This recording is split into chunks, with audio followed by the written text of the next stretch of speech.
রহমান রহিম আল্লাহ তাআলার নামে। তবে আমি আমার ব্যক্তি সত্তাকেও নির্দোষ মনে করি না, কেননা মানুষের প্রবৃত্তি হামেশাই মন্দপ্রবণ। কিন্তু তার কথা আলাদা, যার প্রতি আমার মালিক দয়া করেন। অবশ্যই আমার মালিক আমার উপর ক্ষমাশীল ও পরম দয়ালু। এরপর বাদশাহ বলল, ইউসুফকে আমার কাছে হাজির করো, আমি তাকে একান্তভাবে আমার নিজের করে রাখব। ইউসুফকে আনার পর যখন বাদশাহ তার সাথে কথা বলল, তখন সে বলল, আজ সত্যি সত্যি তুমি আমাদের সবার কাছে একজন সম্মানী ও বিশ্বস্ত ব্যক্তি বলে প্রমাণিত হলে। সে বাদশাকে বলল, যদি তুমি আমাকে বিশ্বস্তই মনে করো, তাহলে রাজ্যের এই বিশৃঙ্খল খাদ্য ভাণ্ডারের উপর আমাকে নিযুক্ত করো। আমি অবশ্যই একজন বিশ্বস্ত রক্ষক ও অর্থ পরিচালনায় অভিজ্ঞ বটে। তাকে দেশের ভাণ্ডারের দায়িত্বশীল নিযুক্ত করার পর আল্লাহ তাআলা বললেন, এবং এভাবেই আমি ইউসুফকে মিশরের ভূখণ্ডে ক্ষমতা দান করলাম। সে দেশের যথা ইচ্ছে বসবাস করতে পারবে, আর আমি যাকে চাই তার কাছে আমার রহমত পৌঁছে দিই। আমি কখনো নেককার লোকদের পাওনা বিনষ্ট করি না। যারা আল্লাহর উপর ঈমান আনে এবং তাকে ভয় করে, তাদের জন্য তো আখিরাতের পাওনা রয়েছে, যা অনেক উত্তম। ইউসুফের ভাইয়েরা পরিবারের রসদ কেনার জন্য মিশরে এলো এবং একদিন তার সামনেও হাজির হল। সে তাদের দেখে চিনতে পারল, কিন্তু তারা তাকে চিনতে পারল না। যখন সে তাদের রসদের যাবতীয় ব্যবস্থা সম্পন্ন করে দিল, তখন সে তাদের বলল, এরপর যদি আবার আসো, তাহলে তোমরা তোমাদের পিতার কাছ থেকে তোমাদের বৈমাত্র ভাইটিকে নিয়ে আমার কাছে আসবে। তোমরা কি দেখতে পাও না, আমি মাথা হিসাব করে পূর্ণ মাত্রায় মেপে মেপে রসদ দিই। তাছাড়া আমি তো একজন উত্তম অতিথি পরায়ণ ব্যক্তিও বটে। তবে যদি তোমরা আগামীবার তাকে নিয়ে আমার কাছে না আসো, তাহলে আমার কাছে তোমাদের জন্য আর কোনো রসদ থাকবে না। সে অবস্থায় তোমরা আমার কাছেও ঘেঁষো না। তারা বলল, এ বিষয়ে আমরা তার পিতাকে অনুরোধ করে সম্মত করব। আমরা অবশ্যই এ চেষ্টা করব। সে তার রসদ কর্মচারীদের বলল, এ লোকদের মূলধন তাদের মালপত্রের ভেতর রেখে দাও, যাতে করে ওরা তাদের আপনজনদের কাছে ফিরে গেলে এটা জানতে পারে। হতে পারে এ লোভে তারা আবার ফিরে আসবে।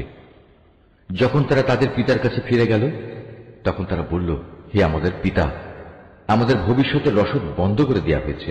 অতএব তুমি আমাদের ভাইকে আমাদের সাথে যেতে দাও, যাতে করে আমরা তার ভাগ সহ ওজন করে রসদ আনতে পারি। অবশ্যই আমরা তার হেফাজত করব। জবাবে সে বলল, আমি কি তার ব্যাপারে তোমাদের উপর সেভাবে ভরসা করব, যেভাবে ইতিপূর্বে তার ভাইয়ের ব্যাপারে আমি তোমাদের উপর ভরসা করেছিলাম? হ্যাঁ, আল্লাহ তাআলাই হচ্ছেন উত্তম রক্ষক এবং তিনি সর্বশ্রেষ্ঠ দয়ালু।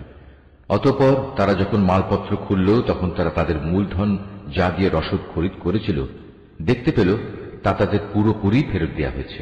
এটা দেখে তারা বলল, হে আমাদের পিতা, এর চাইতে বেশি মহানুভবতা আমরা আর কি চাইতে পারি? দেখো, আমাদের মূলধনও আমাদের ফেরত দেওয়া হয়েছে। এবার অনুমতি দাও, আমরা ভাইকে নিয়ে যাই এবং আমরা আমাদের পরিবারের জন্য রসদ নিয়ে আসি। আমরা আমাদের ভাইয়ের হেফাজত করব এবং ভাইয়ের কারণে আমরা অতিরিক্ত একটি উট বোঝাই করে রসদও আনতে পারব। এবার আমরা যা এনেছি এটা তো ছিল পরিমাণে নিতান্ত কম। সে বলল, আমি কখনোই তাকে তোমাদের সাথে পাঠাবো না, যতক্ষণ না তোমরা আল্লাহর নামে আমাকে অঙ্গীকার দেবে যে তোমরা অবশ্যই তাকে আমার কাছে ফিরিয়ে আনবে। তবে হ্যাঁ, কোথাও যদি তোমরা নিজেরাই সমস্যায় পরিবেষ্টিত হয়ে যাও, তাহলে তা হবে ভিন্ন কথা। অতঃপর যখন তারা তার কাছে তাদের অঙ্গীকার পেশ করল, তখন সে বলল, মনে রেখো, আমরা যা কিছু এখানে বললাম, আল্লাহ তাআলাই তার উপর চূড়ান্ত কর্মবিধায়ক হয়ে থাকবেন। সে বলল, হে আমার ছেলেরা, তোমরা মিশরে পৌঁছে কিন্তু এক দরজা দিয়ে নগরে প্রবেশ করো না, বরং ভিন্ন ভিন্ন দরজা দিয়ে প্রবেশ করবে। তাহলে তোমাদের দেখে কারো মনে হিংসার সৃষ্টি হবে না। মনে রাখবে, আল্লাহর ইচ্ছার বিরুদ্ধে আমি তোমাদের কোনো কাজেই আসব না। বিধান জারি করার কাজ শুধু আল্লাহ তাআলার জন্য নির্দিষ্ট। আমি সর্বদা তাঁরই উপর নির্ভর করি। প্রতিটি মানুষ যারা ভরসা করে, তাদের উচিত শুধু আল্লাহর উপরই ভরসা করা। অতঃপর তারা মিশরে ঠিক সেভাবেই প্রবেশ করল, যেভাবে তাদের পিতা তাদের আদেশ করেছিল। মূলত আল্লাহ তাআলার ইচ্ছার সামনে এটা কোনোই কাজে আসেনি। তবে হ্যাঁ, এটা ছিল ইয়াকুবের মনের একটি ধারণা, যা সে পূর্ণ করে নিয়েছিল। অবশ্যই সে ছিল অত্যন্ত জ্ঞানী ব্যক্তি, কারণ তাকে আমি জ্ঞান শিক্ষা দিয়েছিলাম, যদিও অধিকাংশ মানুষ তা জানে না। যখন তারা ইউসুফের কাছে হাজির হল, তখন সে তার নিজ ভাইকে তার পাশে বসার জায়গা দিল এবং একান্তে তাকে বলল, দেখো, আমি কিন্তু তোমার ভাই ইউসুফ। এরা এযাবৎ তোমার আমার সাথে যা কিছু করে আসছে তার জন্য তুমি মনে কোনো কষ্ট নিও না। অতঃপর সে যখন তাদের রসদপত্রের ব্যবস্থা চূড়ান্ত করে দিল, তখন সবার অজান্তে তার ভাইয়ের মালপত্রের মধ্যে সে একটা রাজকীয় পান পাত্র রেখে দিল। এরপর যখন তারা মালপত্র নিয়ে রওনা দিল, তখন পেছন থেকে একজন আহ্বানকারী ডাক দিয়ে বলল, হে কাফেলা যাত্রী দল, শাহী পানপত্র চুরি হয়ে গেছে, তোমরাই হচ্ছ চোর। ওরা তাদের দিকে একটু এগিয়ে এলো এবং জিজ্ঞেস করল, কি জিনিস যা তোমরা হারিয়েছ? তারা বলল, আমরা রাজার পানপাত্র হারিয়েছি। যে ব্যক্তি তা খুঁজে আনবে তার জন্য উট বোঝাই রসদ দেওয়ার ব্যবস্থা থাকবে এবং আমি তার জামিন থাকব। এই কথা শুনে তারা বলল, আল্লাহর শপথ, তোমরা ভালো করেই একথা জানো আমরা তোমাদের দেশে কোন রকম বিপর্যয় সৃষ্টি করতে আসিনি, উপরন্তু আমরা চোরও নই। লোকেরা বলল, যদি তল্লাশি নেয়ার পর তোমরা মিথ্যাবাদী প্রমাণিত হও, তাহলে যে চুরি করেছে তার শাস্তি কি হবে? তারা বলল, যার মাল সামানের ভেতর সে পানপাত্রটি পাওয়া যাবে সে নিজেই হবে নিজের শাস্তি। আমরা তো আমাদের শরীয়তে জালেমদের এভাবেই শাস্তি দিয়ে থাকি। তারপর সে তার নিজ ভাইয়ের মালপত্রের তল্লাশির আগে ওদের মালপত্র দিয়ে তল্লাশি করতে শুরু করল। অতঃপর তার ভাইয়ের মালপত্রের ভেতর থেকে সে চুরি হয়ে যাওয়া রাজকীয় পানপাত্রটি বের করে আনল। এভাবেই ইউসুফের জন্য আমি তার ভাইকে কাছে রাখার একটা কৌশল শিক্ষা দিয়েছিলাম। নতুবা মিশরের রাজার আইন অনুযায়ী সে তার ভাইকে চাইলেই রেখে দিতে পারত না। হ্যাঁ, আল্লাহ তাআলা যদি চান তা ভিন্ন কথা। আমি যাকেই চাই তার মর্যাদা বাড়িয়ে দিই। প্রত্যেক জ্ঞানবান ব্যক্তির ওপরেই রয়েছেন অধিকতর জ্ঞানী সত্তা, যা বৃহত্তর জ্ঞানকেই পরিবেষ্টন করে আছে। যখন বস্তুটি পাওয়া গেল তখন তারা বলল, যদি সে চুরি করেই থাকে তাহলে এতে আশ্চর্যজনক হওয়ার কিছু নেই। এর আগে তার ভাইও তো চুরি করেছিল। নিজের সম্পর্কে এত জঘন্য কথা শুনেও কিন্তু ইউসুফ প্রকৃত ব্যাপার নিজের মনে গোপন করেই রাখল। আসল ঘটনা যা তা কখনো তাদের কাছে প্রকাশ করল না। মনে মনে শুধু এটুকুই সে বলল, তোমাদের অবস্থা তো হচ্ছে আরো নিকৃষ্ট। তোমরা আমাদের সম্পর্কে যা বলছো সে ব্যাপারে আল্লাহ তাআলাই ভালো জানেন। তারা বলল, হে আজিজ, এ ব্যক্তি যাকে তুমি ধরে রেখেছ তার পিতা বেঁচে আছে, সে অতিশয় বৃদ্ধ, সুতরাং এর জায়গায় তুমি আমাদের একজনকে রেখে দাও। আমরা দেখতে পাচ্ছি আসলেই তুমি মহানুভব ব্যক্তিদের একজন। সে বলল, আল্লাহ তাআলা আমাকে ক্ষমা করুন, যার কাছে আমরা আমাদের হারানো মাল পেয়েছি তাকে বাদ দিয়ে অন্য কাউকে রেখে দেব কি করে? এমনটি করলে আমরা তো জালেমদের অন্তর্ভুক্ত হয়ে যাব। অতঃপর তারা যখন তার কাছ থেকে সম্পূর্ণ নিরাশ হয়ে পড়ল, তখন তারা একাকী বসে নিজেদের মধ্যে সলা পরামর্শ করতে লাগল। তাদের মধ্যে যে বয়সে বড় ছিল সে বলল, আচ্ছা, তোমরা কি এটা জানো না তোমাদের বৃদ্ধ পিতা তোমাদের কাছ থেকে আল্লাহর নামে অঙ্গীকার নিয়েছিলেন? তাছাড়া এর আগে ইউসুফের ব্যাপারেও তোমরা কত বড় অন্যায় করেছিলে। আমি তো কোনো অবস্থায় এ দেশ থেকে নড়ব না যতক্ষণ না আমার পিতা আমাকে তেমন কিছু করতে অনুমতি দেন, কিংবা আল্লাহ তাআলা আমার জন্য সুন্দর কোনো একটা ব্যবস্থা করে না দেন। মূলত আল্লাহ তাআলাই হচ্ছেন সর্বোত্তম ফয়সালাকারী। বয়সে বড়টিও তাদের বলল, তোমরা বরং তোমাদের পিতার কাছে ফিরে যাও এবং তাকে বলো, হে আমাদের পিতা, তোমার ছেলে বাদশার পানপাত্র চুরি করেছে। আমরা তো সেটুকুই বর্ণনা করি যা আমরা জানতে পেরেছি। আমরা তো গায়েবের খবর সংরক্ষণ করতে পারি না। তোমার বিশ্বাস না হলে যে জনপদে আমরা অবস্থান করেছি তাদের কাছে জিজ্ঞেস করো এবং সে কাফেলাকেও জিজ্ঞেস করো যাদের সাথে আমরা একত্রে এসেছি। আমরা আসলেই সত্য কথা বলছি। দেশে ফিরে পিতাকে তারা এভাবেই বলল। কথাগুলো শুনে সে বলল, আসলে তোমাদের মন তোমাদের সুবিধার জন্য একটা কথা বানিয়ে নিয়েছে এবং তাই তোমরা আমাকে বলছো। অতঃপর সবরই হচ্ছে উত্তম পন্থা। আল্লাহ তাআলার অনুগ্রহ থেকে এটা খুব দূরে নয়। তিনি হয়তো ওদের সবাইকে একত্রেই একদিন আমার কাছে এনে হাজির করবেন। অবশ্যই আল্লাহ তাআলা সর্বজ্ঞ ও প্রজ্ঞাময় কুশলী। সে ওদের কাছ থেকে মুখ ফিরিয়ে নিল এবং নিজে নিজে বলল, হাই ইউসুফ, তুমি এখন কোথায়? শোকের কারণে কাঁদতে কাঁদতে তার চোখ সাদা হয়ে গেছে। সে নিজেও ছিল মনোকষ্টে দারুণভাবে ক্লিষ্ট। পিতার এই অবস্থা দেখে তারা বলল, আল্লাহর কসম, তুমি তো দেখছি শুধু ইউসুফের কথা মনে করে যাবে, যতক্ষণ পর্যন্ত না তার চিন্তায় তুমি মুমূর্ষু হয়ে যাবে কিংবা তার চিন্তায় তুমি সম্পূর্ণ ধ্বংস হয়ে যাবে। সে আরো বলল, আমি তো আমার অসহনীয় যন্ত্রণা আমার দুশ্চিন্তাজনিত অভিযোগ আল্লাহ তাআলার কাছে নিবেদন করি, এবং আমি নিজে আল্লাহর কাছ থেকে তার কথাবার্তা যতটুকু জানি তোমরা তা জানো না। হে আমার ছেলেরা, তোমরা মিশরে যাও এবং ইউসুফ ও তার ভাইকে আরেকবার তালাশ করো। তালাশ করার সময় তোমরা আল্লাহ তাআলার রহমত থেকে মোটেই নিরাশ হইও না। আল্লাহ তাআলার রহমত থেকে তো শুধু কাফেররাই নিরাশ হতে পারে। তারা যখন পুনরায় তার কাছে হাজির হল, তখন তারা বলল, হে আজিজ, আমাদের পরিবার পরিজন দুর্ভিক্ষের কারণে বিপন্ন হয়ে পড়েছে। এবার আমরা সামান্য কিছু পুঁজি এনেছি, এটা গ্রহণ করে আমাদের পূর্ণ মাত্রায় রসদ দান করার ব্যবস্থা করুন। মূল্য হিসেবে নয়, বরং এটা আমাদের বিপন্ন মনে করে দান করুন। যারা দান খয়রাত করে আল্লাহ তাআলা তাদের পুরস্কৃত করেন। ভাইদের এ আকুতি শুনে সে বলল, তোমরা কি জানো তোমরা ইউসুফ ও তার ভাইয়ের সাথে কি আচরণ করেছিলে? কত মূর্খ ছিলে তোমরা তখন। তারা বলে উঠল, তুমি কি ইউসুফ? সে বলল, হ্যাঁ, আমি ইউসুফ, আর এ হচ্ছে আমার ভাই। আল্লাহ তাআলা আমাদের উপর অনেক মেহেরবানি করেছেন।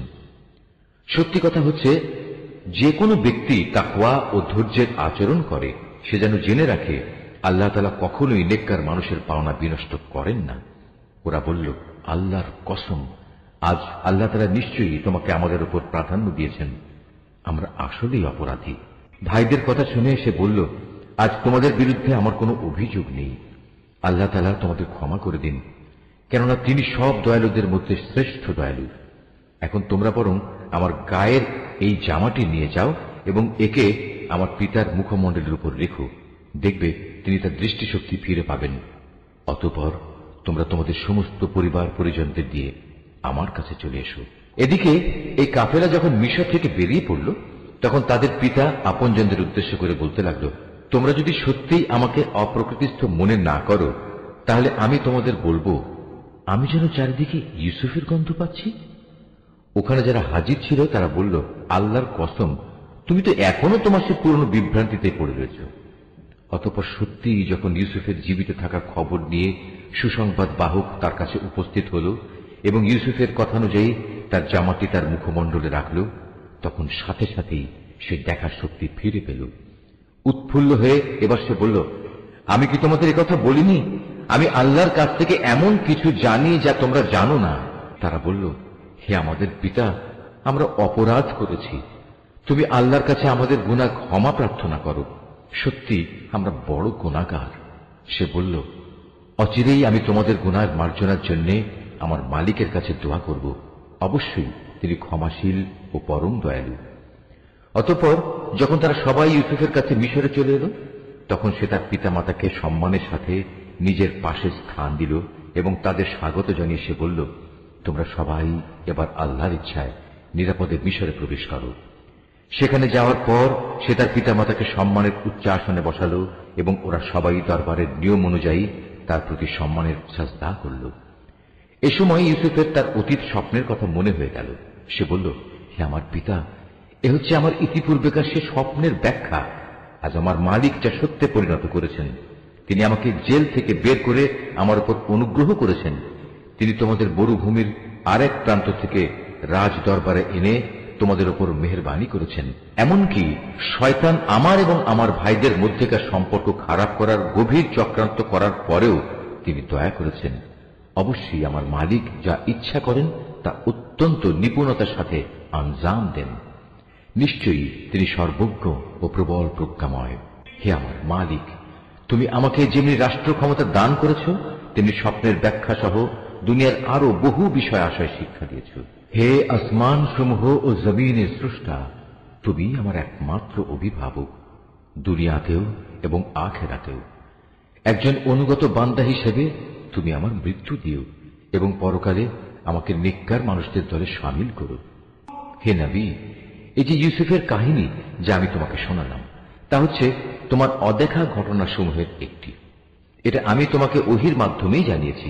নতুবা তারা যখন ইউসুফের বিরুদ্ধে তাদের পরিকল্পনা চূড়ান্ত করছিল এবং তারা যখন তার বিরুদ্ধে যাবতীয় ষড়যন্ত্র চালিয়ে যাচ্ছিল, তখন তুমি তো সেখানে হাজির ছিলে না। এ সত্ত্বেও অধিকাংশ মানুষের অবস্থা হচ্ছে, যত দলিল প্রমাণই দেয়া হোক না কেন, তারা কখনো ঈমান আনার মতো নয়। অথচ তুমি তো তাদের কাছ থেকে এই দাওয়াত ও তাবলীগের জন্য কোনো পারিশ্রমিক দাবি করছো না।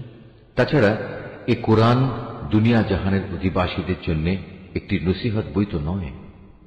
এ আকাশমণ্ডলী ও জমিনে আল্লাহর কুদরতের কত বিপুল পরিমাণ নিদর্শন রয়েছে, যার উপর দিয়ে মানুষ প্রতিনিয়ত অতিবাহন করে, কিন্তু তারা তার প্রতি ক্ষমাহীন উদাসীন থাকে।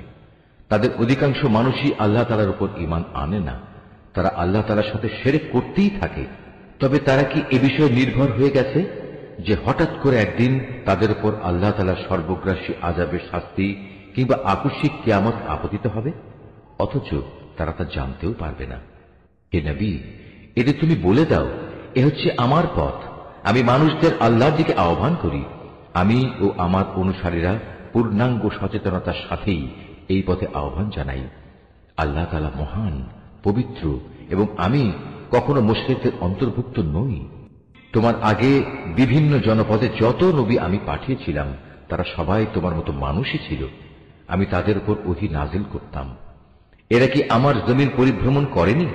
করলে অবশ্যই তারা দেখতে পেত এদের পূর্বেকার লোকদের কি ভয়াবহ পরিণাম হয়েছিল। সত্য কথা হচ্ছে, আখিরাতের ঠিকানা তাদের জন্যই কল্যাণময়, যারা নবীদের পথে চলে তাকওয়া অবলম্বন করেছে। পূর্ববর্তী মানুষদের পরিণাম দেখেও কি তোমরা কিছু অনুধাবন করবে না? আগেও মানুষ নবীদের মিথ্যা সাব্যস্ত করত, এমনকি নবীরা কখনো কখনো নিরাশ হয়ে যেত। তারা মনে করত তারা বুঝি সাহায্যের প্রতিশ্রুতিতে মিথ্যাবাদী সাব্যস্ত হয়ে যাবে। তখন হঠাৎ করেই তাদের কাছে আমার সাহায্য এসে হাজির হল। তখন আমি যাকে চাইলাম তাকে শুধু আযাব থেকে নাজাত দিলাম, আর নাফরমান জাতির উপর থেকে আমার আযাব কেউই রোধ করতে পারে না। অবশ্যই অতীতের জাতিসমূহের কাহিনীতে জ্ঞানবান মানুষদের জন্য অনেক শিক্ষা রয়েছে। কোরআনের এসব কথা কোনো মন গড়া গল্প নয়, বরং এ হচ্ছে তারই স্পষ্ট সমর্থন যে আসমানি কিতাব তাদের কাছে আগে থেকেই মজুদ রয়েছে, বরং তাতে রয়েছে প্রতিটি বিষয়ের বিস্তারিত ও সঠিক ব্যাখ্যা। সর্বোপরি এতে রয়েছে ঈমানদার মানুষদের জন্য হেদায়েত ও রহমত। সূরা আর-রাদ, রহমান রহিম, আল্লাহ তাআলার নামে। আলিফ লাম মিম র, এগুলো হচ্ছে আল্লাহর কিতাবের আয়াত, এবং যা কিছু তোমার মালিকের পক্ষ থেকে তোমার উপর নাজিল করা হয়েছে তা সবই সত্য, যদিও অধিকাংশ মানুষই এর উপর ঈমান আনে না। তিনিই আল্লাহ তাআলা যিনি আসমান সমূহ কোন রকম স্তম্ভ ছাড়াই উঁচু করে রেখেছেন। অতঃপর তিনি আরশে সমাসীন হলেন, এবং তিনি সূরজ ও চাঁদকে একটি নিয়মের অধীন করে রেখেছেন। গ্রহ তারকা সব কিছুই একটি সুনির্দিষ্ট সময়সীমা পর্যন্ত আবর্তন করতে থাকবে। তিনি সব কাজের পরিকল্পনা ও নিয়ন্ত্রণ করেন। তিনি তার কুদরতের সব নিদর্শন তোমাদের কাছে খুলে খুলে বর্ণনা করেন, যাতে করে তোমরা কিয়ামতের দিন তোমাদের মালিকের সাথে দেখা করার বিষয়টি নিশ্চিতভাবে মেনে নিতে পারো। তিনি তোমাদের জন্য এই জমিন বিস্তৃত করে দিয়েছেন এবং তাতে পাহাড় ও নদী বসিয়ে দিয়েছেন। সেখানে আরো রয়েছে রং বেরঙের ফল ফুল, তাও বানিয়েছেন আবার জোড়ায় জোড়ায়। তিনি দিনকে রাতের পোশাক দ্বারা আচ্ছাদিত করেন। অবশ্যই এ সব কিছুর মাঝে তাদের জন্য প্রচুর নিদর্শন রয়েছে যারা সৃষ্টি প্রক্রিয়া সম্পর্কে চিন্তা ভাবনা করে। জমিনে আবার রয়েছে বিভিন্ন অংশ, কোথাও রয়েছে আঙুরের বাগান, কোথাও শস্যক্ষেত্র, কোথাও আছে খেজুর, তাও কিছু হয়তো এক শির বিশিষ্ট, একটার সাথে আরেকটা জড়ানো, আবার কোনটি আছে একাধিক শির বিশিষ্ট। অথচ এর সব কয়টিকে একই পানি দেয়া হয়। তা সত্ত্বেও আমি স্বাদে গন্ধে এক ফলকে আরেক ফলের উপর প্রাধান্য দিয়ে থাকি। আসলে এ সব কিছুর মধ্যে সে সম্প্রদায়ের জন্য বহু নিদর্শন রয়েছে যারা বোধ শক্তি সম্পন্ন। হে নবী, যদি কোনো কথার উপর তোমার আশ্চর্যান্বিত হতে হয়, তাহলে আশ্চর্য হবার মতো বিষয় হচ্ছে তাদের সে কথা যখন তারা বলে, একবার মাটিতে পরিণত হবার পরও কি আমরা আবার নতুন জীবন লাভ করব? এরা হচ্ছে সেসব লোক যারা তাদের মালিককে অস্বীকার করে। এরা হচ্ছে সেসব লোক যাদের গলদেশে কিয়ামতের দিন লৌহ শৃঙ্খল থাকবে। এরাই হচ্ছে জাহান্নামের অধিবাসী, সেখানে তারা চিরকাল অবস্থান করবে। এরা তোমার কাছে হেদায়েতের কল্যাণের আগে আযাবের অকল্যাণই ত্বরান্বিত করতে চায়, অথচ এদের আগে আযাব নাজিলের বহু দৃষ্টান্ত গত হয়ে গেছে। এতে সন্দেহ নাই তোমার মালিক মানুষের উপর তাদের বহুবিধ জুলুম সত্ত্বেও তাদের প্রতি ক্ষমাশীল, কিন্তু তোমার মালিক শাস্তি দানের বেলায়ও কঠোর। যারা তোমার নবুয়ত অস্বীকার করে তারা বলে, তার মালিকের পক্ষ থেকে কোনো দৃশ্যমান নিদর্শন কেন নাজিল হয় না? তুমি তাদের বলো, তুমি তো হচ্ছ আযাবের একজন সতর্ককারী রসূল মাত্র, আর প্রত্যেক জাতির জন্য এমনই একজন পথপ্রদর্শক আছে। প্রতিটি গর্ভবতী নারী তার ভেতরে যা কিছু বহন করে চলেছে এবং তার জরায়ু সন্তানের যা কিছু বাড়ায় কমায় তার সবই আল্লাহ তাআলা জানেন। তার কাছে প্রতিটি বস্তুরই একটি পরিমাণ নির্দিষ্ট করা আছে। তিনি দেখা অদেখা সব কিছুই জানেন। তিনি মহান, তিনি সর্বোচ্চ মর্যাদাবান। তোমাদের মাঝে কোনো লোক আস্তে কথা বলুক কিংবা জোরে বলুক, কেউ রাতের অন্ধকারে আত্মগোপন করে থাকুক কিংবা দিনে আলোর মাঝে বিচরণ করুক, এগুলো সবই তার কাছে সমান। মানুষ যে অবস্থায় থাক না কেন, তার জন্য আগে পেছনে একের পর এক আসা ফেরেশতার দল নিয়োজিত থাকে। তারা আল্লাহর আদেশে তাকে হেফাজত করে। আল্লাহ তাআলা কখনো কোনো জাতির অবস্থার পরিবর্তন করেন না যতক্ষণ না তারা নিজেরা নিজেদের অবস্থা পরিবর্তন করে। আল্লাহ তাআলা যখন কোনো জাতির জন্য কোনো বিপদ পাঠাতে চান, তখন তার রদ করার কেউ থাকে না, না তিনি ব্যতীত ওদের কোনো অভিভাবক থাকতে পারে। তিনি তোমাদের বিদ্যুতের চমক দেখান, তা মানুষের মনে যেমন ভয়ের সঞ্চার করে তেমনি বহু আশারও সঞ্চার করে। এবং তিনি পানি সঞ্চয়নী মেঘমালা সৃষ্টি করেন। আর মেঘের নিষ্প্রাণ গর্জন যেমন তার সপ্রশংস মহিমা ও পবিত্রতা ঘোষণা করে, তেমনি সপ্রাণ ফেরেশতারাও তার ভয়ে তার মাহাত্ম্য ঘোষণা করে। তিনি আকাশ থেকে বজ্রপাত করান, অতঃপর যার উপর তিনি চান তার উপরে তিনি তা পাঠান। অথচ এর নাফরমান ব্যক্তিরা এত কিছু সত্ত্বেও আল্লাহ তাআলার অস্তিত্বের প্রশ্নে বিতর্কে লিপ্ত হয়। তিনি তাঁর কৌশলে ও মাহাত্ম্যে অনেক বড়। এই আয়াতটি যিনি তেলাওয়াত করবেন এবং যিনি এই আয়াতটির তেলাওয়াত শুনবেন, তাদের সবাইকে এখানে একটি সাজদা আদায় করতে হবে। এটা ওয়াজিব। তাই তাকে ডাকাই হচ্ছে সঠিক পন্থা। যারা তাকে বাদ দিয়ে অন্যদের ডাকে, তারা জানে তাদের ডাকে এরা কখনোই সাড়া দেবে না। এদের উদাহরণ হচ্ছে, যেমন একজন মানুষ যে পিপাসায় কাতর হয়ে নিজের উভয় হাত পানির দিকে প্রসারিত করে এ আশায় যে পানি নিজে নিজেই তার মুখে এসে পৌঁছবে, অথচ তা কোনো অবস্থায় তার কাছে পৌঁছবার নয়। কাফেরদের দোয়া এমনিভাবে নিষ্ফল ঘুরতে থাকে। আসমান সমূহ ও জমিনে যা কিছু আছে তারা সবাই ইচ্ছায় হোক অনিচ্ছায় হোক আল্লাহ তাআলাকে সাজদা করে চলেছে। এমনকি সকাল সন্ধ্যায় তাদের ছায়াগুলো তাদের মালিককে সাজদা করছে। হে নবী, এদের তুমি জিজ্ঞেস করো, আসমান সমূহ ও জমিনের মালিক কে?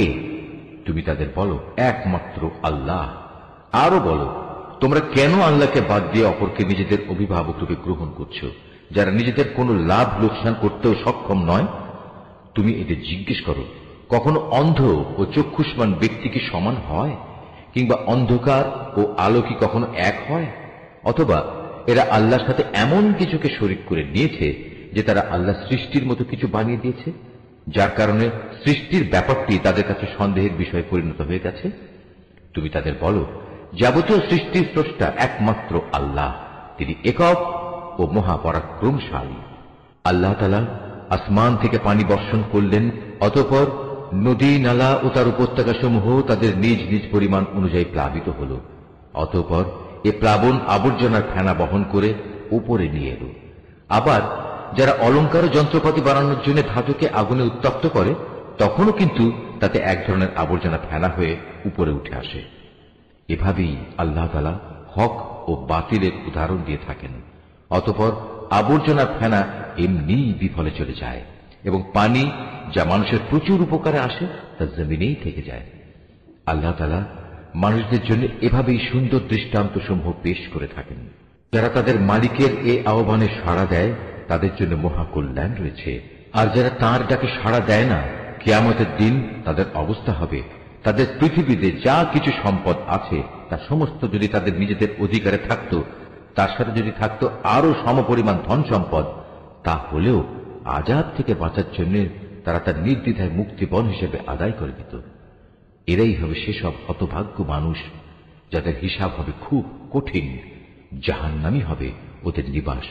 কত নিকৃষ্ট সে নিবাস! যে ব্যক্তি জানে যে তোমার মালিকের পক্ষ থেকে যা কিছু তোমার উপর নাজিল করা হয়েছে তা একান্তই সত্য, সে কি করে এমন ব্যক্তির মতো হবে যে এ সব কিছু দেখেও অন্ধ হয়ে থাকে? একমাত্র বোধ শক্তি সম্পন্ন ব্যক্তিরাই শুধু উপদেশ গ্রহণ করতে পারে। এরা সেসব লোক যারা আল্লাহর সাথে আনুগত্যের চুক্তি মেনে চলে এবং কখনো প্রতিশ্রুতি ভঙ্গ করে না, এবং আল্লাহ তাআলা যেসব মানবীয় সম্পর্ক অক্ষুণ্ণ রাখতে আদেশ করেছেন, যারা তা অক্ষুণ্ণ রেখে চলে, যারা নিজেদের মালিককে ভয় করে, আরো যারা ভয় করে কিয়ামতের কঠোর হিসাবকে, যারা তাদের মালিকের সন্তুষ্টি লাভের জন্য বিপদ মুসিবতে ধৈর্য ধারণ করে, যথারীতি নামাজ কায়েম করে, আমি তাদের যে রিজিক দিয়েছি তা থেকে তারা আমারই পথে খরচ করে, গোপনে কিংবা প্রকাশ্যে। যারা নিজেদের ভালো কাজ দ্বারা মন্দ কাজ দূরীভূত করে, তাদের জন্যই রয়েছে আখিরাতের শুভ পরিণয়। সেটা হচ্ছে এক চিরস্থায়ী জান্নাত। সেখানে তারা নিজেরা যেমনি প্রবেশ করবে, তেমনি তাদের পিতামাতা, তাদের স্বামী স্ত্রী ও সন্তান সন্ততিদের মধ্যে যারা নেক কাজ করেছে তারাও প্রবেশ করবে জান্নাতের প্রতিটি দরজা দিয়ে। তাদের অভ্যর্থনা জানানোর জন্য ফেরেশতারাও তাদের কাছে আসবে। তারা বলবে, আজ তোমাদের উপর শান্তি বর্ষিত হোক। দুনিয়ার জীবনে তোমরা যে পরিমাণ ধৈর্য ধারণ করেছ, এটা হচ্ছে তার বিনিময়। আখিরাতের ঘরটি কত উৎকৃষ্ট। অপরদিকে যারা আল্লাহর সাথে ইবাদতের প্রতিশ্রুতিতে আবদ্ধ হওয়ার পর তা ভঙ্গ করে, যেসব সম্পর্ক আল্লাহ তাআলা অক্ষুণ্ণ রাখতে বলেছেন তা ছিন্ন করে, সর্বোপরি আল্লাহর জমিনে বিপর্যয় সৃষ্টি করে বেড়ায়, তাদের জন্য রয়েছে আল্লাহ তাআলার অভিশাপ এবং তাদের জন্যই রয়েছে আখিরাতের নিকৃষ্ট আবাস। আল্লাহ তাআলা যার জীবনোপকরণে প্রশস্ততা দিতে চান তাই করেন, আবার যাকে তিনি চান তার রিজিক সংকীর্ণ করে দেন। আর এরা এ বৈষয়িক জীবনের ধন সম্পদের ব্যাপারেই বেশি উল্লসিত হয়, অথচ আখিরাতের তুলনায় এ পার্থিব জীবন ক্ষণস্থায়ী উপভোগ ছাড়া আর কিছু নয়।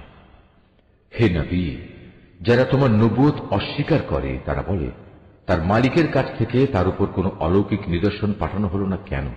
তুমি এদের বলো, আল্লাহ তাআলা যাকে ইচ্ছা তাকে বিভ্রান্ত করেন এবং তার কাছে পৌঁছার পথ তিনি তাকেই দেখান যে নিষ্ঠার সাথে তার অভিমুখী হয়। যারা আল্লাহর উপর ঈমান আনে এবং আল্লাহর জিকিরে তাদের অন্তঃকরণ প্রশান্ত হয়, জেনে রেখো আল্লাহর জিকিরই অন্তরসমূহকে প্রশান্ত করে। যারা ঈমান আনে এবং নেক কাজ করে তাদের জন্য রয়েছে যাবতীয় সুখবর ও শুভ পরিণাম। অতীতে যেমন আমি নবী রাসূল পাঠিয়েছি, তেমনি করে আমি তোমাকেও একটি জাতির কাছে নবী করে পাঠিয়েছি। এর আগে অনেক কয়টি জাতি অতিবাহিত হয়ে গেছে, যাতে করে তোমরা তাদের কাছে সে কিতাব পড়ে শোনাতে পারো যা আমি তোমার উপর ওহী করে পাঠিয়েছি। এ সত্ত্বেও তারা অনন্ত করুণাময় আল্লাহ তাআলাকে অস্বীকার করে। তুমি তাদের বলো, তিনি আমার মালিক, তিনি ছাড়া আর দ্বিতীয় কোনো মাবুদ নেই। সর্বাবস্থায় আমি তাঁর উপরই ভরসা করি, তাঁর দিকেই আমার প্রত্যাবর্তন। যদি পাহাড় সমূহকে কোরআনের অলৌকিক ক্ষমতা দিয়ে গতিশীল করে দেয়া হতো, কিংবা জমিন বিদীর্ণ করে দেয়া হতো, অথবা তার মাধ্যমে যদি মরা মানুষকে দিয়ে কথা বলানো যেত, তবুও এর নাফরমান মানুষগুলো ঈমান আনত না। কিন্তু আসমান জমিনের সমস্ত ক্ষমতা একমাত্র তাঁরই হাতে। অতঃপর ঈমানদাররা একথা জেনে কি নিরাশ হয়ে পড়ল যে আল্লাহ তাআলা চাইলে সমগ্র মানব সন্তানকেই হিদায়াত দিতে পারতেন? এভাবে যারা কুফরের পথ অবলম্বন করেছে তাদের কোনো না কোনো বিপর্যয় ঘটতেই থাকবে, কিংবা তাদের নিজেদের উপর না হলেও আশপাশে তা আপতিত হতে থাকবে, যে পর্যন্ত না তাদের জন্য আল্লাহ তাআলার চূড়ান্ত আযাবের ওয়াদা সমাগত হয়। আল্লাহ তাআলা কখনোই প্রতিশ্রুতি ভঙ্গ করেন না। হে নবী, তোমার আগেও নবী রাসূলদের ঠাট্টা বিদ্রূপ করা হয়েছে। অতঃপর আমি প্রথমে তাদের কিছু অবকাশ দিয়েছি যারা কুফরি করেছে, এরপর আমি তাদের কঠোর শাস্তি দিয়েছি। কত কঠোর ছিল আমার আযাব! যিনি প্রত্যেকটি মানুষের উপর তার দৃষ্টি প্রতিষ্ঠিত রাখেন যে সে মানুষটি কি পরিমাণ অর্জন করেছে, তিনি কি করে অন্যদের মতো হবেন? ওরা আল্লাহর সাথে শরীক করে রেখেছে। হে নবী, এদের তুমি বলো, ওদের নাম তো তোমরা বলো, অথবা তোমরা কি আল্লাহ তাআলাকে এমন শরীকদের সম্পর্কে খবর দিতে চাচ্ছ যাকে তিনি জানেনই না? ওরা জমিনে কোথায় রয়েছে, অথবা এটা কি তাদের কোনো মুখের কথা মাত্র? আসল কথা হচ্ছে, যারা কুফরি করেছে তাদের চোখে তাদের এই প্রতারণাকে শোভন করে দেয়া হয়েছে। আল্লাহ তাআলার পথ থেকে তাদের অবরোধ করে রাখা হয়েছে। আল্লাহ তাআলা যাকে গুমরাহ করেন তার জন্য পথের দিশা দেখানোর আসলেই কেউ নেই। এদের জন্য দুনিয়ার জীবনেও অনেক শাস্তি আছে, তবে আখিরাতে যে আযাব রয়েছে তা বেশি কঠোর। মূলত আল্লাহর ক্রোধ থেকে তাদের বাঁচাবার মতো কেউ নেই। পরেশগার লোকদের সাথে যে জান্নাতের ওয়াদা করা হয়েছে তার উদাহরণ হচ্ছে যেমন একটি বাগান, তার নিচ দিয়ে ঝর্ণাধারা প্রবাহিত হচ্ছে, তার ফল ফলারি হচ্ছে চিরস্থায়ী এবং সে বাগানের গাছসমূহের ছায়া রয়েছে। এ সবই হচ্ছে তাদের পরিণাম যারা দুনিয়ায় তাকওয়ার জীবন অতিবাহিত করেছে। কাফেরদের পরিণাম হচ্ছে জাহান্নামের আগুন। হে নবী, যাদের আমি ইতিপূর্বে কিতাব দান করেছিলাম তারা তোমার উপর যা কিছু নাজিল করা হয়েছে তাতে বেশি আনন্দ অনুভব করে। এই দলে কিছু লোক এমনও আছে যারা এর কিছু অংশ অস্বীকার করে। তুমি এদের বলো, আমাকে তো আল্লাহর ইবাদত করার আদেশ দেওয়া হয়েছে, আমি তো আরো আদিষ্ট হয়েছি যেন আমি তার সাথে কোন রকম শরীক না করি। আমি তোমাদের সবাইকে তার দিকেই আহ্বান করছি, তার দিকেই আমার প্রত্যাবর্তন। হে নবী, আমি এভাবেই এ বিধান তোমার উপর আরবি ভাষায় নাজিল করেছি যেন তুমি সহজেই বুঝতে পারো। তোমার কাছে আল্লাহর পক্ষ থেকে যে জ্ঞান এসেছে তা সত্ত্বেও যদি তুমি তাদের খেয়াল খুশির অনুসরণ করো তাহলে আল্লাহর সামনে তোমার কোনই সাহায্যকারী থাকবে না, না থাকবে তোমাকে বাঁচাবার মতো কেউ। হে নবী, তোমার আগেও আমি অনেক রসুল পাঠিয়েছি এবং তাদের জন্য আমি স্ত্রী এবং সন্তান সন্ততিও বানিয়েছিলাম। কোন রসুলের কাজ এটা নয় যে আল্লাহর অনুমতি ছাড়া একটি আয়াত এসে পেশ করবে। মূলত প্রতিটি যুগের জন্যই ছিল এক একটি কিতাব, আর সেসব কিছুর মাঝ থেকে আল্লাহ তাআলা যা কিছু চান তা বাতিল করে দেন এবং যা কিছু ইচ্ছা করেন তা পরবর্তী যুগের জন্য বহাল রেখে দেন। মূল গ্রন্থ তো তার কাছে মজুদ থাকে। হে নবী, যে আযাবের ওয়াদা আমি এদের সাথে করি তার কিছু অংশ যদি তোমার জীবদ্দশায় আমি তোমাকে দেখিয়ে দিই কিংবা তার আগেই যদি আমি তোমাকে মৃত্যু দিই তাহলে তোমার উদ্বিগ্ন হওয়ার কিছু নেই, কেননা তোমার কাজ তো হচ্ছে আমার কথাগুলো পৌঁছে দেয়া, আর আমার কাজ হচ্ছে অমান্যকারীদের কাছ থেকে তার যথাযথ হিসাব বুঝে নেয়া। এরা কি দেখতে পায় না যে আমি তাদের জমিন চার দিক থেকে আস্তে আস্তে সংকুচিত করে আনছি? আল্লাহ তাআলা যা চান সে আদেশ জারি করেন, তার সে আদেশ উল্টে দেওয়ার কেউই নেই। তিনি হিসাব গ্রহণে খুবই তৎপর। যারা এদের আগে অতিবাহিত হয়ে গেছে তারা বড় বড় ধোঁকা প্রতারণার আশ্রয় নিয়েছিল, কিন্তু যাবতীয় কলা কৌশল তো আল্লাহ তাআলার জন্যই, কেননা তিনিই জানেন প্রতিটি ব্যক্তি কখন কি অর্জন করে। অচিরেই কাফেরা জানতে পারবে আখিরাতে সুখ নিবাস কাদের জন্য তৈরি করে রাখা হয়েছে। নবী, যারা আল্লাহ তাআলাকে অস্বীকার করে তারা বলে, তুমি নবী নও। তুমি ওদের বলে দাও, আমার এবং তোমাদের মাঝে আমার নবুয়তের সাক্ষ্যের ব্যাপারে আল্লাহর সাক্ষ্যই যথেষ্ট। উপরন্তু যার কাছে পূর্ববর্তী কিতাবের জ্ঞান আছে সেও এ ব্যাপারে সচেতন। সূরা ইব্রাহিম। রহমান রহিম আল্লাহ তাআলার নামে। আলিফ লাম র। এ কোরআন এমন এক গ্রন্থ যা আমি তোমার উপর নাজিল করেছি যাতে করে তুমি এর দ্বারা মানুষদের তাদের মালিকের আদেশক্রমে জাহেলিয়াতের অন্ধকার থেকে ঈমানের আলোতে বের করে আনতে পারো, তার পথে যিনি মহাপরাক্রমশালী ও যাবতীয় প্রশংসা পাবার যোগ্য। সে আল্লাহর পথে যার জন্য আকাশমণ্ডলী ও জমিনে যা কিছু আছে সব কিছু নিবেদিত। যারা এ সত্ত্বেও আল্লাহকে অস্বীকার করে তাদের জন্য কঠিন শাস্তি রয়েছে। এ শাস্তি তাদের জন্য যারা পার্থিব জীবনকে পরকালীন জীবনের উপর প্রাধান্য দেয়, মানুষদের আল্লাহর সহজ সরল পথ থেকে দূরে সরিয়ে রাখতে চায়, সর্বোপরি এ পথটাকে নিজেদের খেয়াল খুশি মতো বাঁকা করতে চায়। এরাই হচ্ছে সেসব লোক যারা মারাত্মক গুমরাহিতে নিমজ্জিত রয়েছে। আমি কোন নবী এমন পাঠাইনি যে নবী তার জাতির মাতৃভাষায় আমার বাণী তাদের কাছে পৌঁছায়নি, যাতে করে সে তাদের কাছে আমার আয়াত পরিষ্কার করে বুঝিয়ে বলতে পারে। অতঃপর আল্লাহ তাআলা যাকে চান তাকে গোমরা করেন, আবার যাকে তিনি চান তাকে সঠিক পথে পরিচালিত করেন। তিনি মহাপরাক্রমশালী ও মহাকুশলী। আমি মূসাকে অবশ্যই আমার নিদর্শনসমূহ দিয়ে তার জাতির কাছে পাঠিয়েছি। আমি আদেশ দিয়েছিলাম, তুমি বের করে নিয়ে এসো তোমার জাতিকে জাহিলিয়াতের অন্ধকার থেকে ঈমানের আলোতে, এবং তুমি তাদের আল্লাহর অনুগ্রহের বিশেষ দিনগুলোর কথা স্মরণ করাও। যারা একান্ত ধৈর্যশীল ও পরম কৃতজ্ঞতা পরায়ণ তাদের জন্য এ ঘটনার মাঝে অনেক নিদর্শন রয়েছে।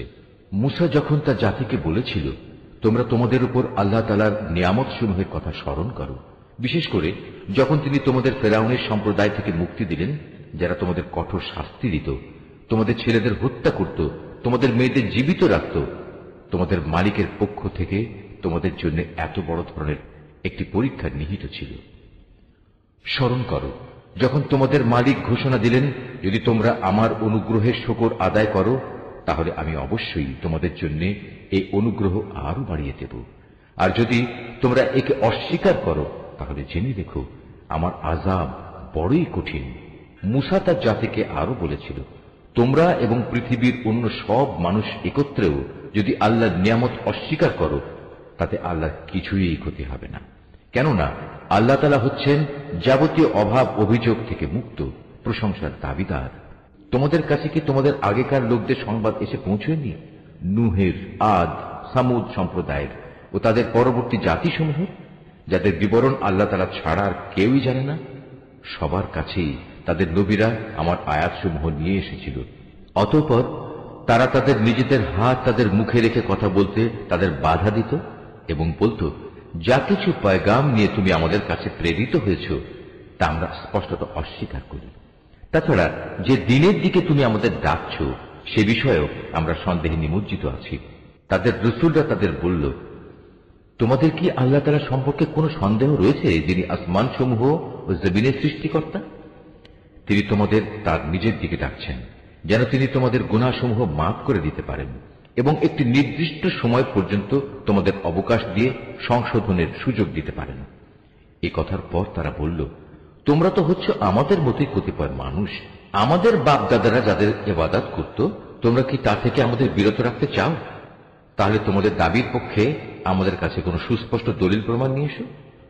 নবীরা তাদের বলল, এটা ঠিক, আমরা তোমাদের মতো কতিপয় মানুষ ছাড়ার অন্য কিছু নই, কিন্তু আল্লাহ তাআলা তাঁর বান্দাদের মধ্যে থেকে যাকে চান নবুয়তের দায়িত্ব দিয়ে তার উপর তিনি অনুগ্রহ করেন, আর আল্লাহ তাআলার অনুমতি ব্যতি রেখে দলিল উপস্থাপনের কোনো ক্ষমতাই আমাদের নেই। আর ঈমানদারদের তো এসব ব্যাপারে আল্লাহর ফয়সালার উপরে নির্ভর করা উচিত। তাছাড়া আমরা আল্লাহ তাআলার উপর নির্ভর করবই বা না কেন? তিনি আমাদের জাহেলিয়াতের অন্ধকার থেকে আলোর পথসমূহে হেদায়েত দান করেছেন। এই আলোর পথে তোমরা আমাদের যে কষ্ট দিচ্ছ তাতে অবশ্যই আমরা ধৈর্য ধারণ করব। সর্বশেষে কারো উপর নির্ভর করতে হলে সবার আল্লাহর উপরে নির্ভর করা উচিত।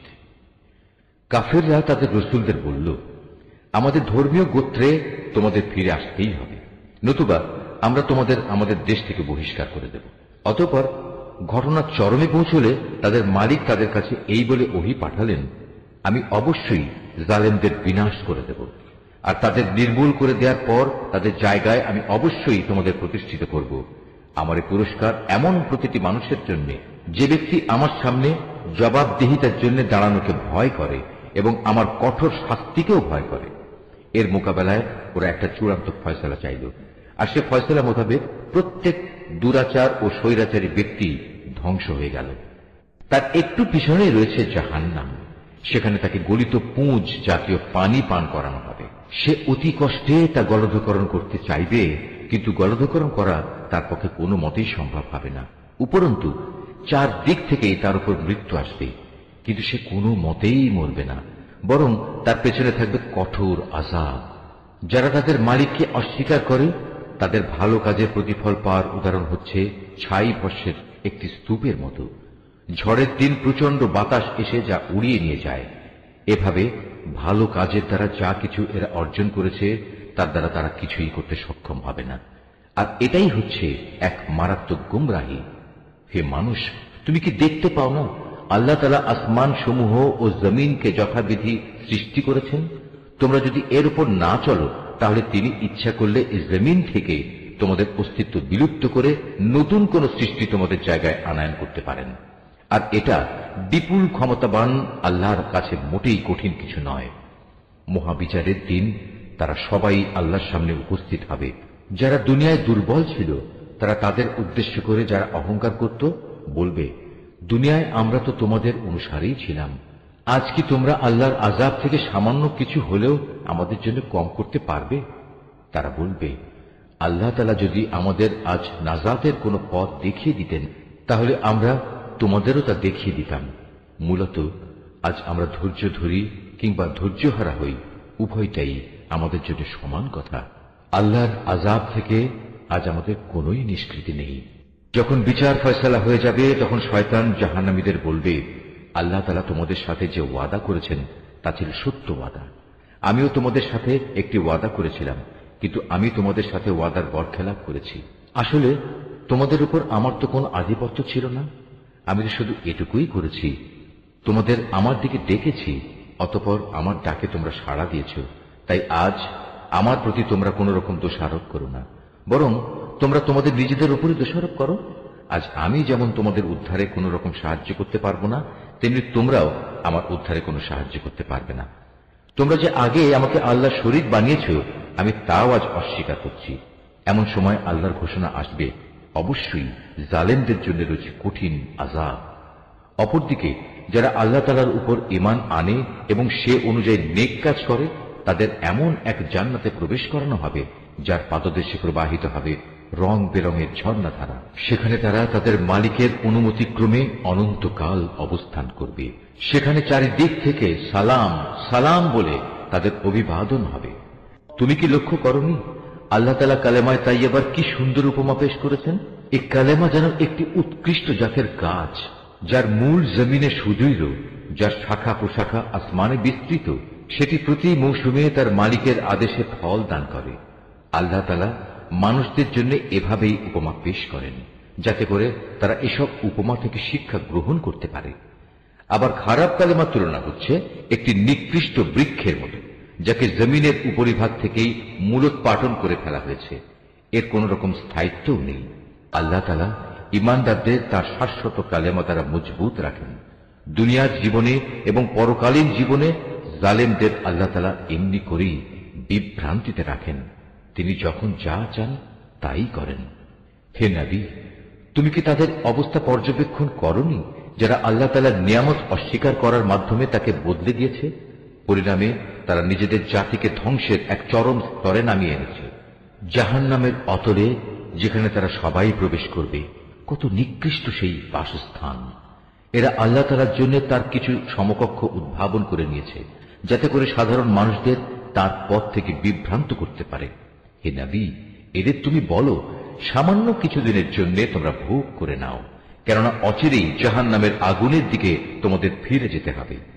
হে নবী, আমার যে বান্দা ঈমান এনেছে, তুমি তাদের বলো তারা যেন নামাজ প্রতিষ্ঠা করে, এবং আমি তাদের যে রিজিক দিয়েছি তা থেকে যেন তারা আমারই পথে ব্যয় করে, গোপনে কিংবা প্রকাশ্যে।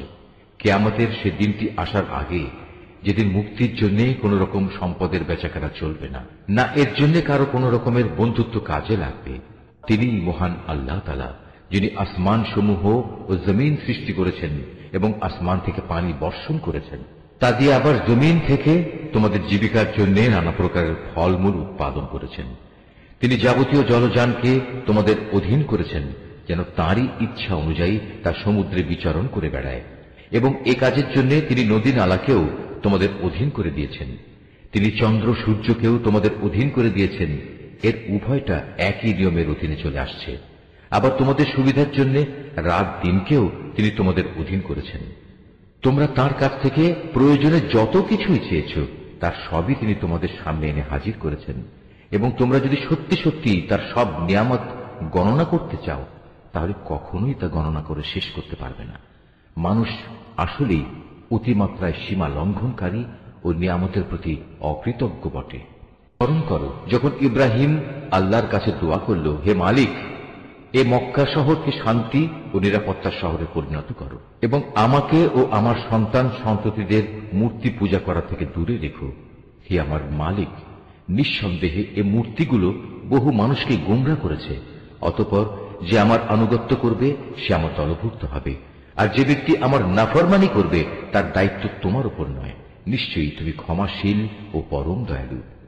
হে আমাদের মালিক, আমি আমার কিছু সন্তানকে তোমার পবিত্র ঘরের কাছে একটি অনুর্বর উপত্যকায় এনে আবাদ করলাম, যাতে করে হে আমাদের মালিক এরা নামাজ প্রতিষ্ঠা করতে পারে।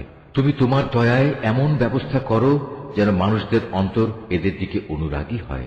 তুমি ফলমূল দিয়ে তাদের রিজিকের ব্যবস্থা করো, যাতে ওরা তোমার নিয়ামতের শুকর আদায় করতে পারে।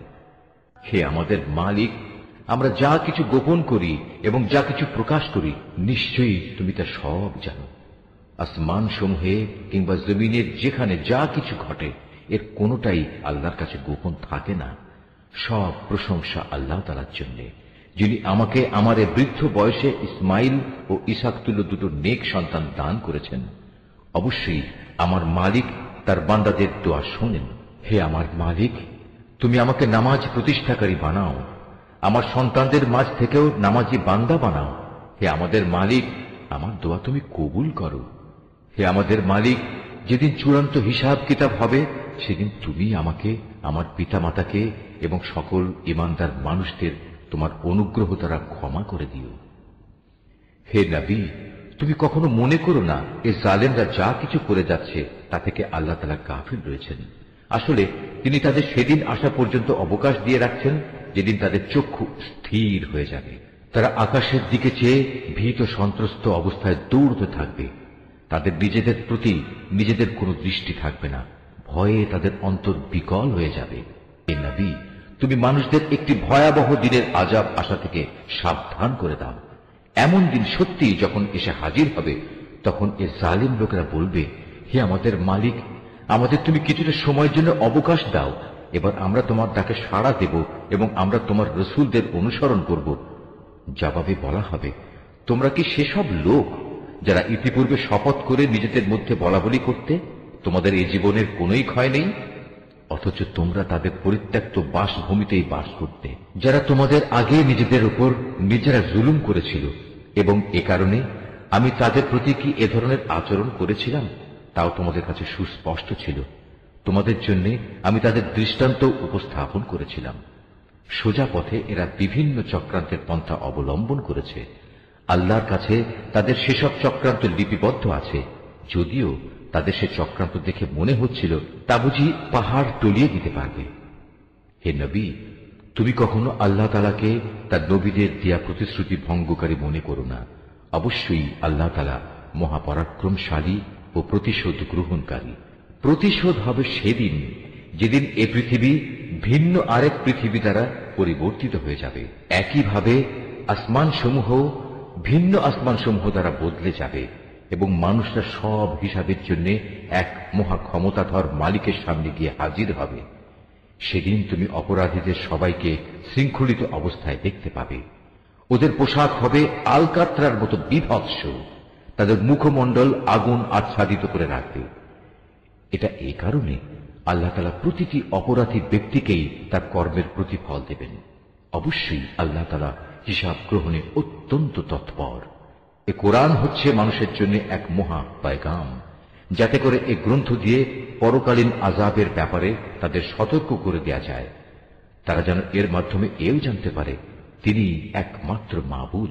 সর্বোপরি বোধ শক্তি সম্পন্ন ব্যক্তিরা যাতে করে এর দ্বারা উপদেশ গ্রহণ করতে পারে। সূরা আল হিজর। রহমান রহিম আল্লাহ তাআলার নামে। আলিফ লাম র। এগুলো হচ্ছে সেই মহান গ্রন্থ ও সুস্পষ্ট কোরআনের আয়াত। নিশ্চয়ই আল্লাহ যা বলেছেন সত্য বলেছেন।